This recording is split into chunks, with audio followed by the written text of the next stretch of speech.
Okay, it is the 17th, and this is the morning update. Sorry for the delay. I wanted to see this market open here a little bit.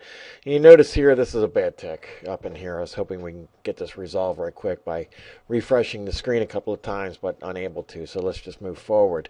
Market came down into support, which we were been talking about between 1837 and 1832.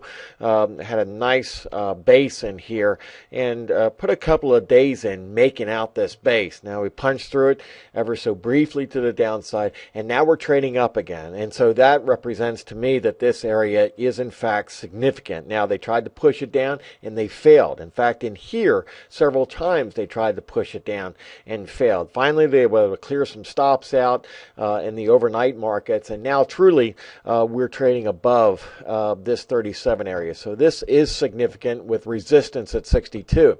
So what I'm going to be looking for in here is to trade this market in such a way that I get long at support. So if we can get a little bit of a retracement back down into this area in which we can put on some calls, namely the 60 calls, then I'm going to look for a continued advance to the upside anywhere in here. And that's what's nice about the options, is that with the futures you have to be so specific because there's so much risk. Whereas if we get a little bit of reversal pattern in here, something to where I can get a hook shot in here and get long the calls, we're looking for the 60 calls initially here to continue this advance to the upside. But we do feel like, based on the chart action here, and you can see the uncertainty as it approaches these areas. Had these areas plotted for several trading sessions, and you see what happens once the market gets down in these areas.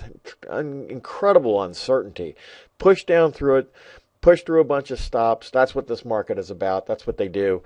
They've been doing it for as long as I've been watching it and trading it. And they'll continue to do it because there's too much money involved. But anyway, we're going to look for a little bit of reversal down to here, anywhere where we can get on, get a reasonable price for 60 calls.